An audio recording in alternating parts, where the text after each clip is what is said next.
appreciate Shaq to actually be with you today. When Shaq called, I said, "Wow, this is awesome," because I've known Shaq for a while. I've seen his success and also the people around him. Shamir and all the other guys. So it was an honor for him to actually invite me here. My story really, I'm from a tiny island, Dominica. It's not Dominican Republic because most people think it's Dominican Republic. When they say Dominican Republic, I say I'll speak in Spanish to you. That was the case. So it's Dominica.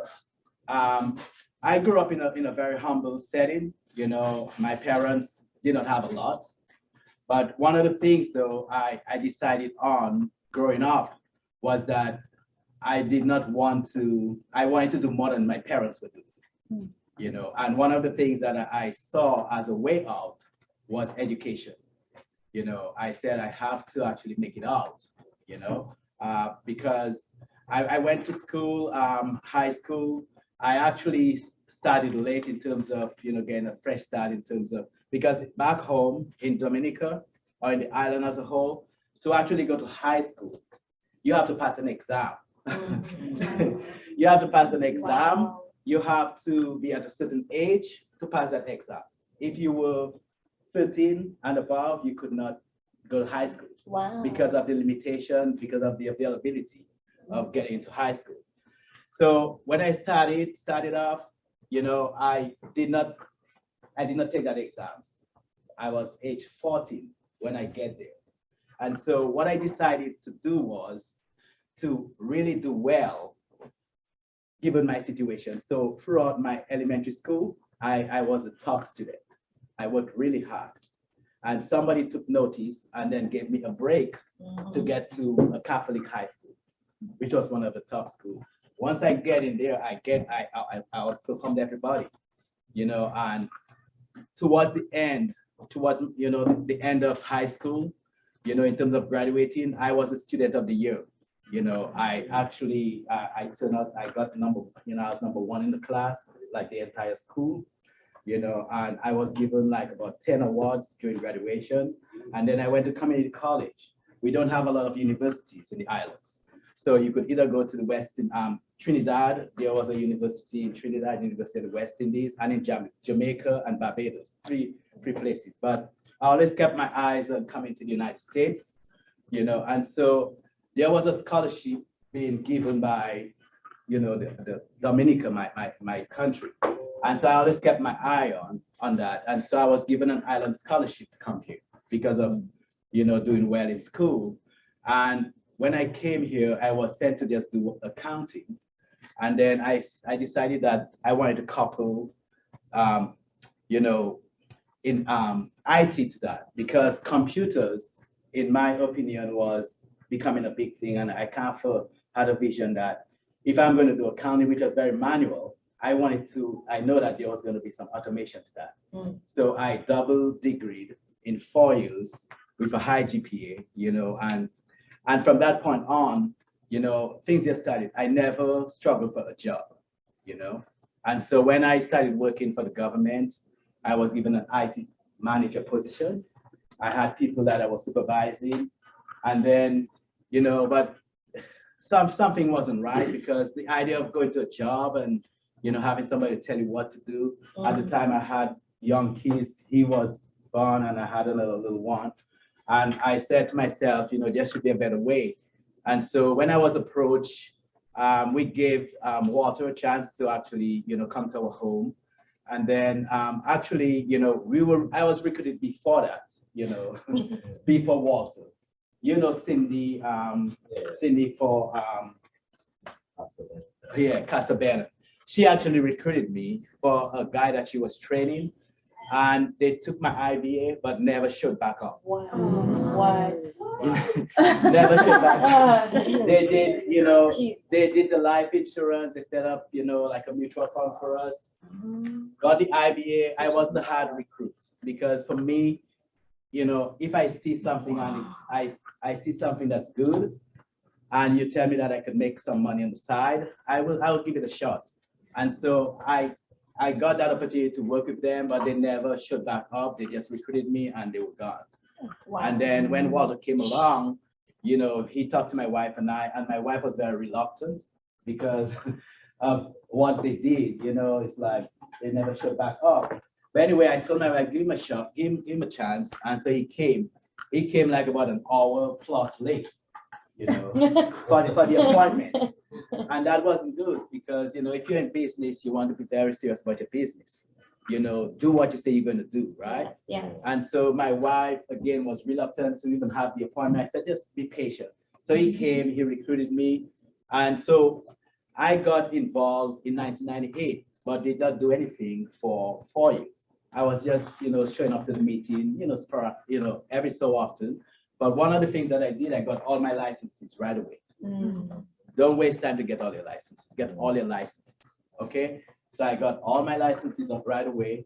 And then in 2003, 2004, I decided to look at the business a little bit serious because I was going to events and I see people like myself, regular folks, making money and winning. I went to an event, which was a convention.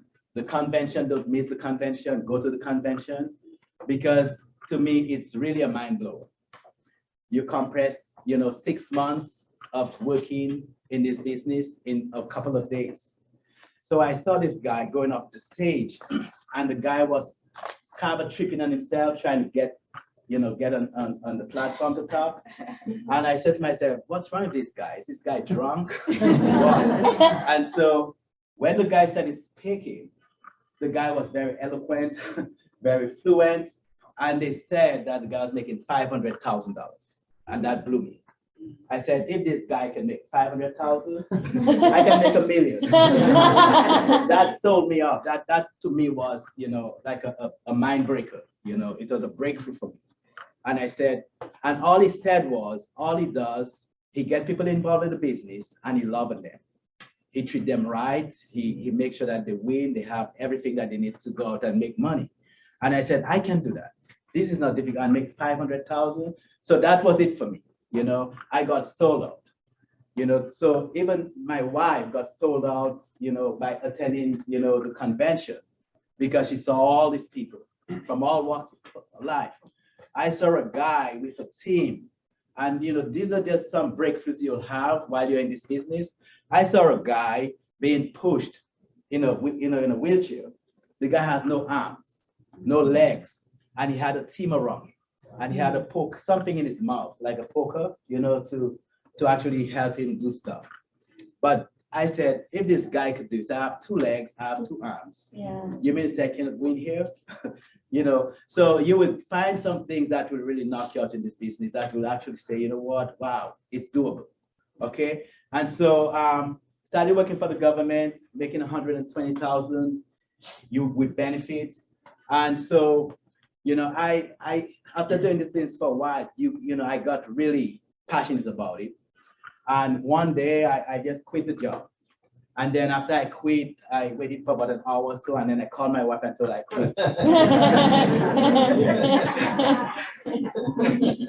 At the time, she was making about 60 something thousand. So the big bulk of my income was gone. But I did not just quit and decided to do nothing. So now it was upon me to actually make this work.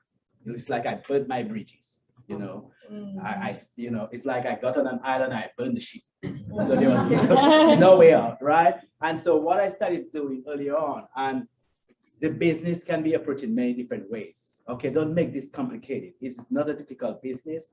Why? Because everybody need what we do.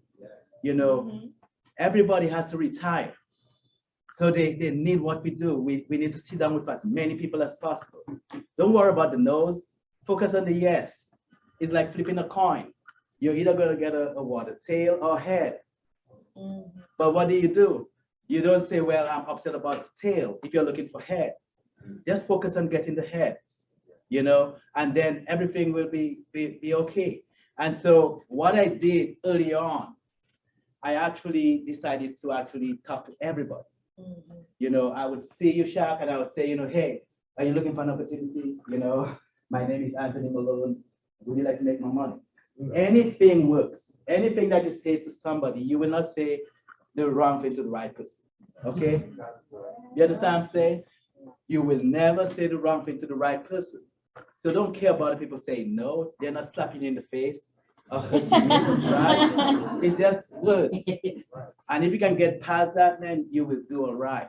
And so one of the things I started doing, I started going into offices and they said, hey, I'm in business, I'm a business owner. I would like to actually talk to you about what I do. We offer retirement plans, for businesses like yourself to save money on taxes, and they might say, well, we are not interested or we have something already.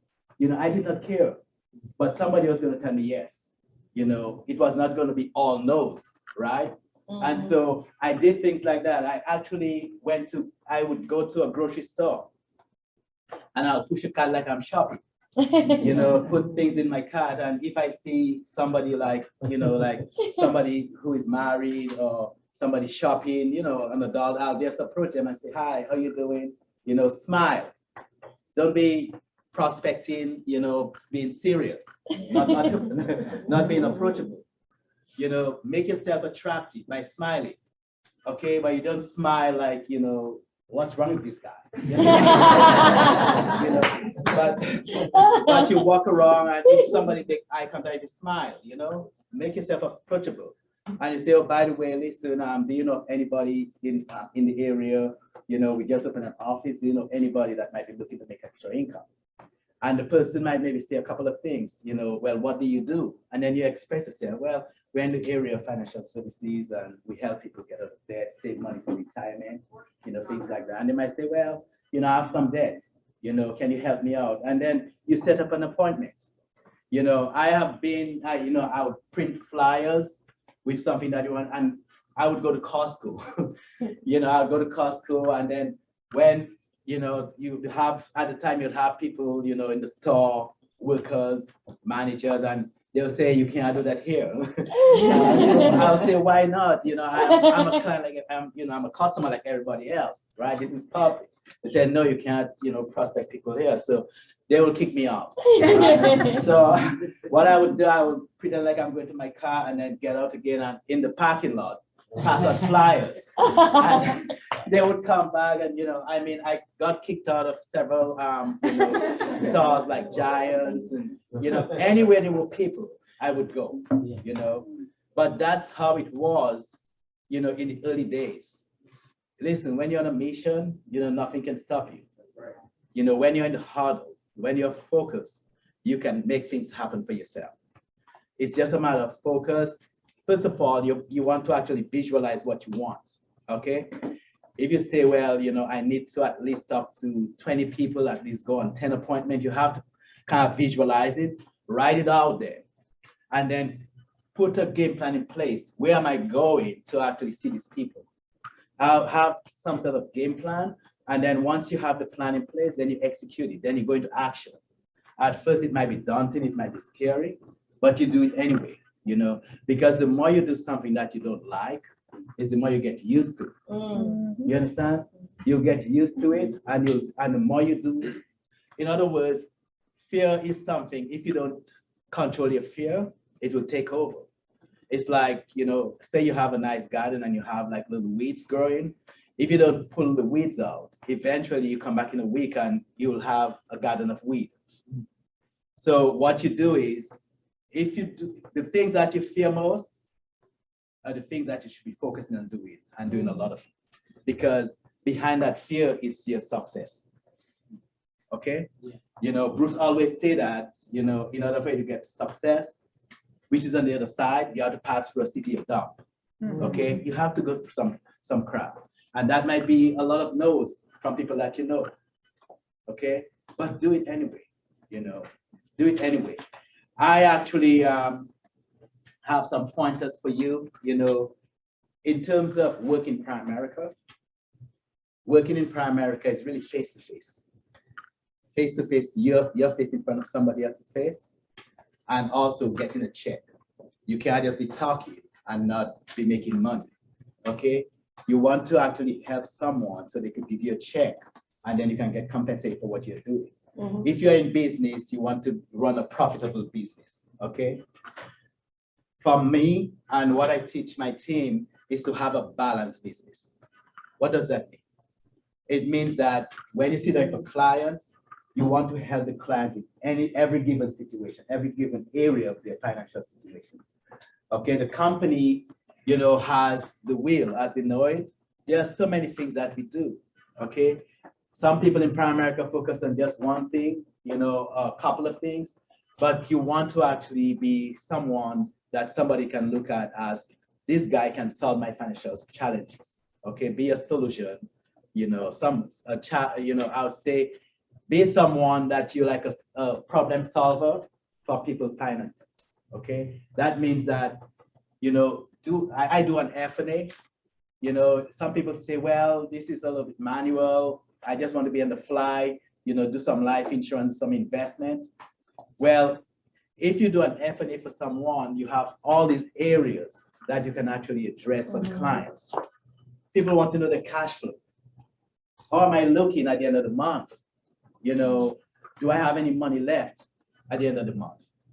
They want to know their net worth. What am I worth? They want to know if they have debt, when they'll be out of debt. If they have kids, the F&A, you don't have to tell them or try to convince them how much insurance they need. The F&A will tell them. So this is a very, very powerful tool, and that's what differentiates us from the industry or from any other business. Even the people at, all the brokerage companies out there, what we have and the tool that we have in F&A, it is unlike what they offer families. You see, they could actually, if you go to them and you have, say, debt, for example, the financial advisor will say, you know what, listen, I can help you with the investment, but I can't help you with the debt. You have to find somebody to help you. And that's the big deal. We have a total solution. We have a complete solution for the client. We're not going to turn them away and say, well, I can't help you with this and I can't help you with that. We do the wheel for someone, for estate planning. We help them with their kids in terms of sending them to college. All these things matter. You want them for every financial decision that they make, that they call you as a person. You are the go-to person for them in terms of their financial goals and financial achievements. Okay, but here's some of the things that you can do. You have to brand yourself. Okay, and that's what I talk about. Is kind of branding. Be different. You can't be like Shaggy, can't be like me, but be yourself. Be honest. Have integrity in what you do. I tell people that, when you come work with us, I say, listen, 3 things that we tell people that we believe in. Number 1, the golden rule, do unto others as you want to do unto you. That's very important to us. Okay. The second thing that I say to them is, if you cannot market the product that you're selling right now, or what we do for families, you can't market that to your grandmom, or your mom, don't do it. You understand what I'm saying? And the other thing that I say is, a good name is better than riches. You want to have a good name. You want people to say good things about you. When you help families, you want them to actually have a good taste in their mouth. You want them to say good things about you.